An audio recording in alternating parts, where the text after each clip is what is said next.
Hey guys, it's Blue Eyes Master 91, and today I thought I would do a Black Rose Sun Avalon deck profile. So let's dive in. So this is a deck I created just kind of randomly. I initially just had a flat out plant deck, but it didn't seem that great. And then all the Sun Avalon stuff came out from the Vrains anime, and because Black Rose Dragon needs plant type monsters in the graveyard to use this effect, I thought that they'd pair really nicely, and I've been very happy with the results. So let's get into it. I'm running 3 copies of Sunseed Genius Loci. That is just the generic level 1 Sun Avalon monster. We have 3 copies of Sunseed Twin. This card is normal or special summon while you control a Sun Avalon Link monster. You can target one level 4 or lower plant normal monster in your graveyard, which would generally be Sunseed Genius Loci. Special summon it. You can banish this card in your graveyard and one Link monster you control. If you have 2 or more plant and Link monsters with the same name as each other in your graveyard, special summon one of them. You can only use each effect once per turn. So, Sunseed is a fantastic card. It lets you reinforce your playing field, so to speak.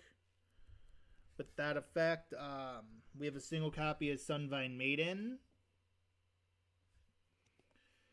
Her effect is when your opponent activates a card or effect that targets a plant type plant monster or monsters you control that was special summoned from the extra deck. Quick effect. You can special summon this card from your hand, and if you do, negate that effect. You can only use this effect of Sunvine Maiden once per turn. Your opponent cannot target Sun Avalon or Sunvine's Power Trap cards you control with card effects. She's pretty useful, I admit. I'd like to run more of her, but I only had the 1 copy when I made the deck, and I haven't invested too much into upgrading this deck, as you'll see here in a little bit.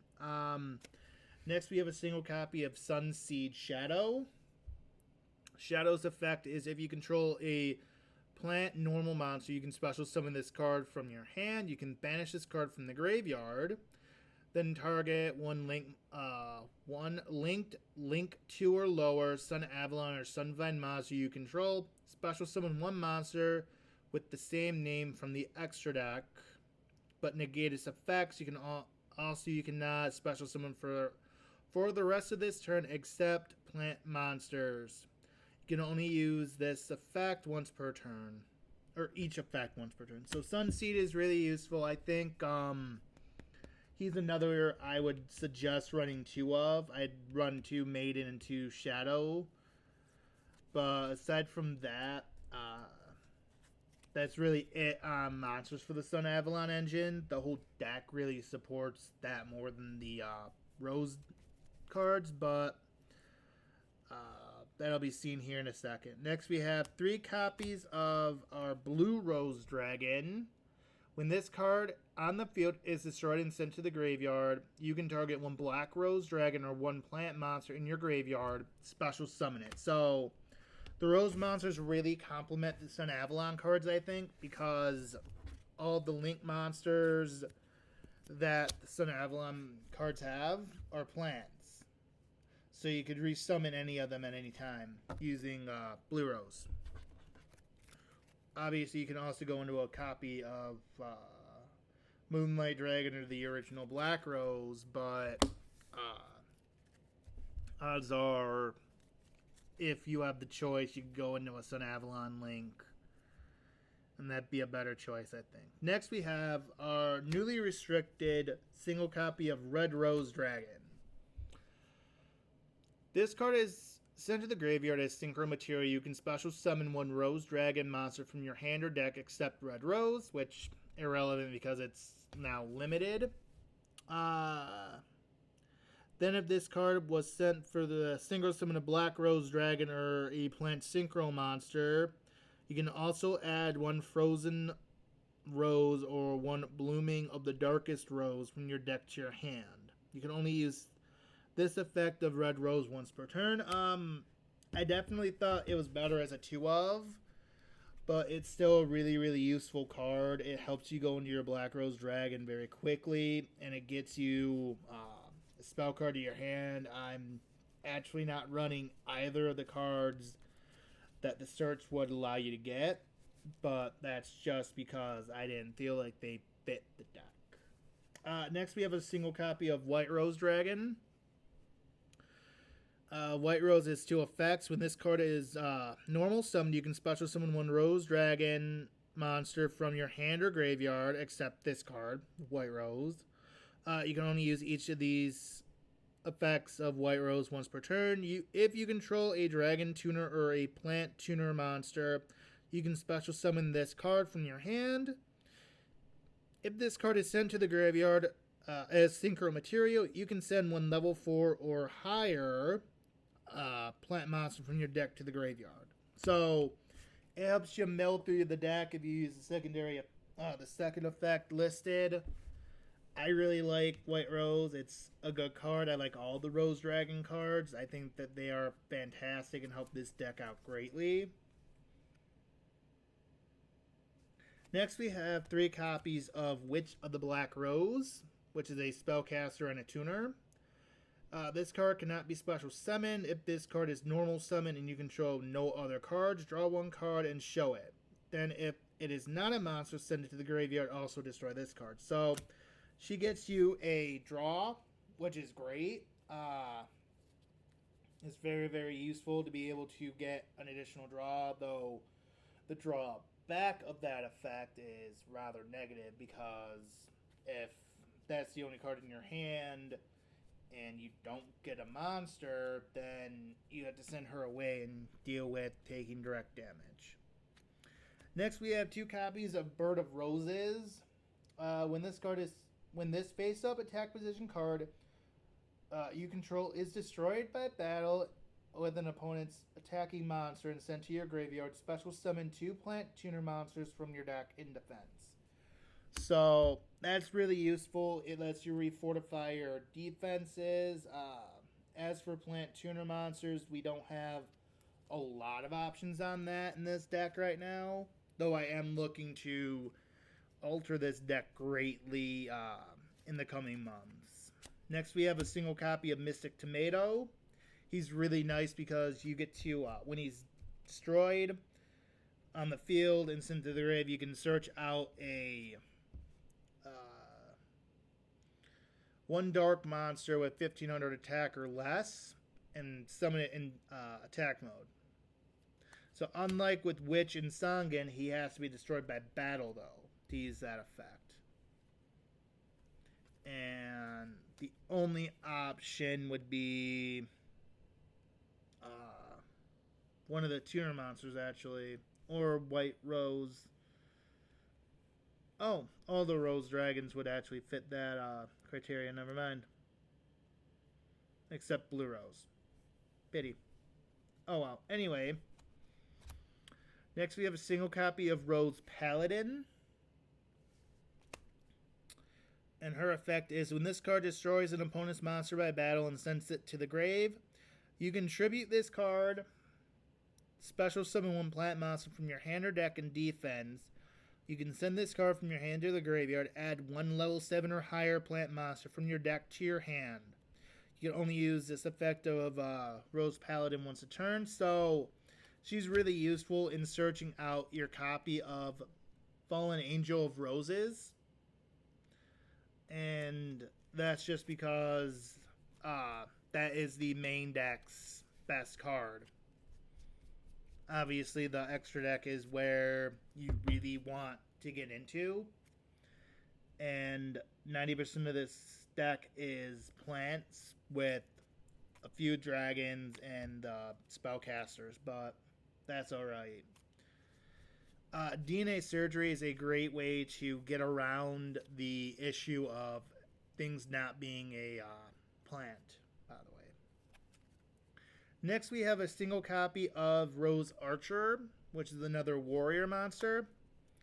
During either player's turn, when your opponent activates a trap card while you control a plant monster, you can send this card from your hand to the graveyard, negate the activation, and if you do, destroy it. So this counts as more of a hand trap than an actual monster you'll use, which I think is a great counterbalance.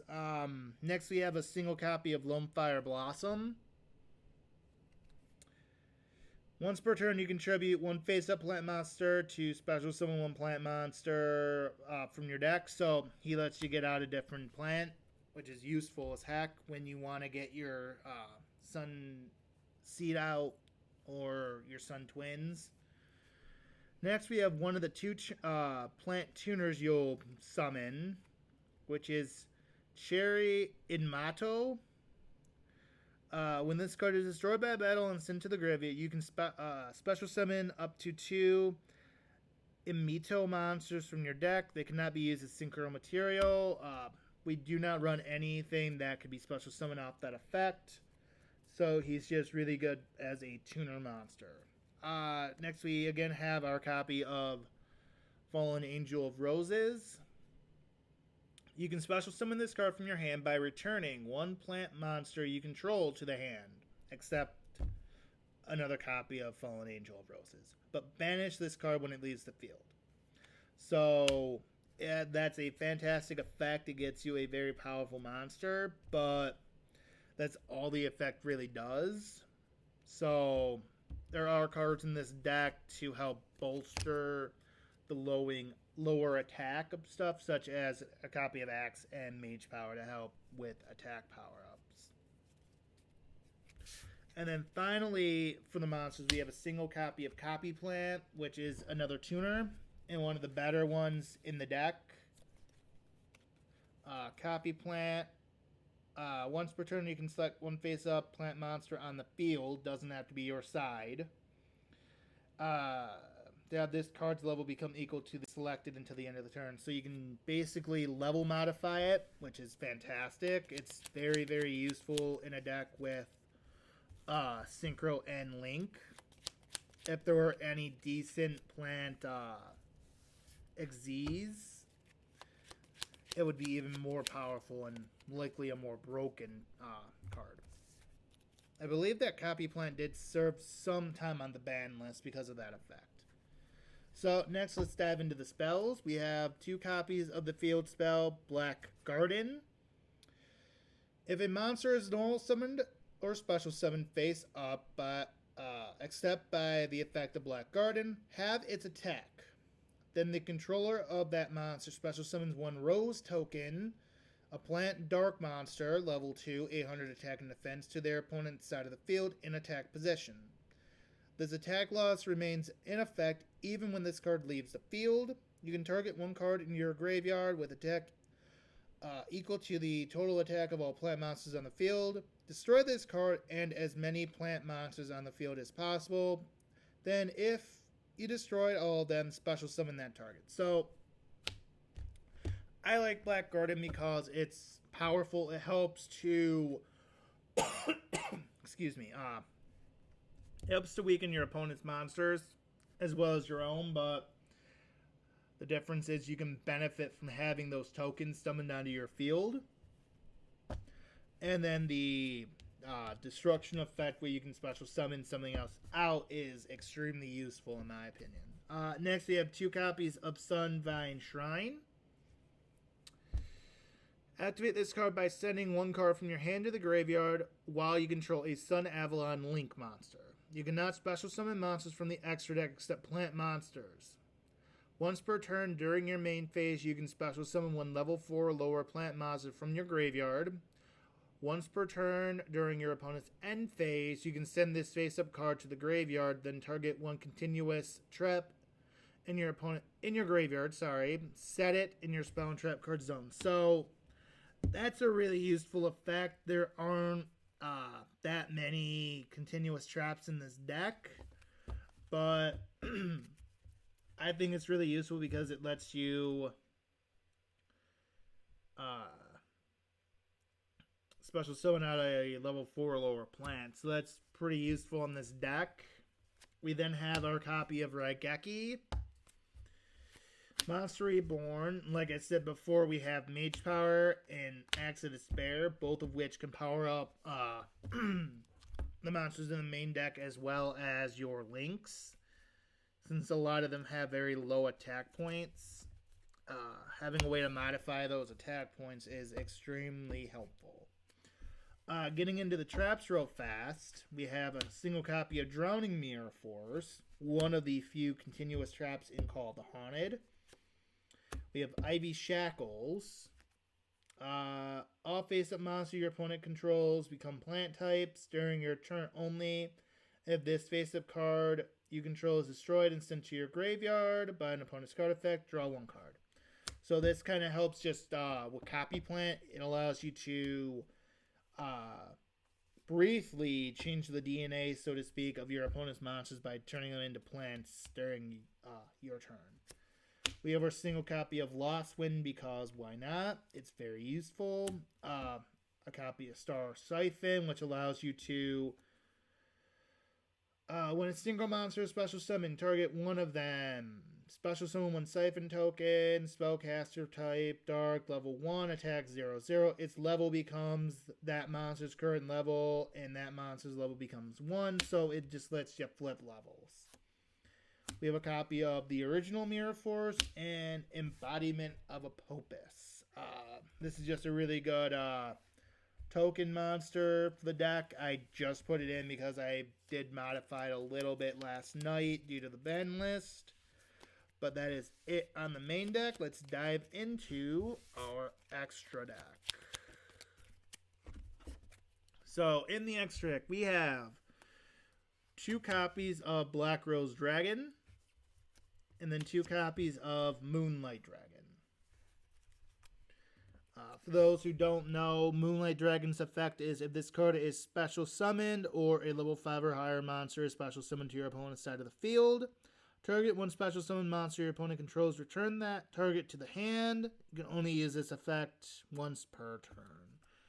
And then for the original Black Rose, it's a full board wipe. When this card is synchro summoned, destroy all cards on the field. Once per turn, you can banish one plant monster from your graveyard, then target one defense position monster your opponent controls. Change that target to face-up attack, and if you do, its attack becomes 0. So you get a full board wipe with the original Black Rose, along with the secondary effect being you can force a stop defense, so to speak, where you force a monster into attack and then drop its power to 0. So both effects are really useful. Both monsters are very useful. We have a single copy of Scarlight, Red Dragon Archfiend, which is another generic board wipe. This card becomes Red Dragon Archfiend by name while on the field and in the grave.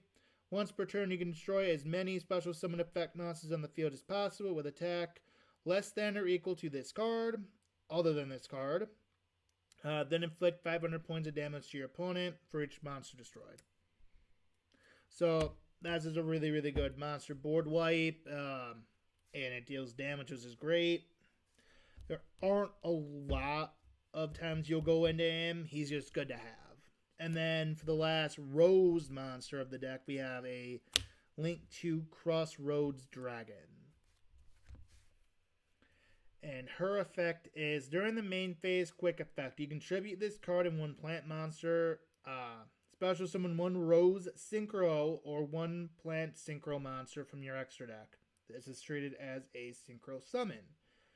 If a monster or monsters you control is destroyed by a card effect while this card is in the graveyard, except during the damage step, you can banish this card, special summon one Rose Dragon monster from your graveyard. You can only use each of these effects once per turn.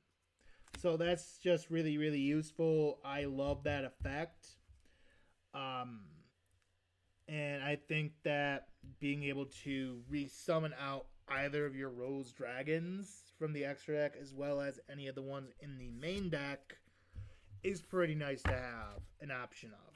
Now we get into our other Link monsters. So we have a single copy of Sunavalon Dryas, the Link to Sunavalon Dryads, the Link 3 sunavalon Dryanome, and the Link 4 sunavalon Dryatentria, however you pronounce that properly. We have 2 copies of sunavalon Miles, and then 3 copies of our, let's see if I can get all those on screen. 3 copies of Thrasher. So overall, the deck is pretty good. I haven't run it since I've modified it yesterday, but if there was one thing I would change is I would take out a copy of Black Rose Dragon, the original, and add in an Access Code Talker, just because he would be a very powerful card in this deck. You have a lot of Link 3s and a single Link 4 in Dryatentria. So I think that Access Code would be a decent card to add in if you really wanted to. But that is it for this deck profile. If you liked it, go ahead, like, and subscribe to the channel. It helps out a lot, and I will catch you guys in the next video.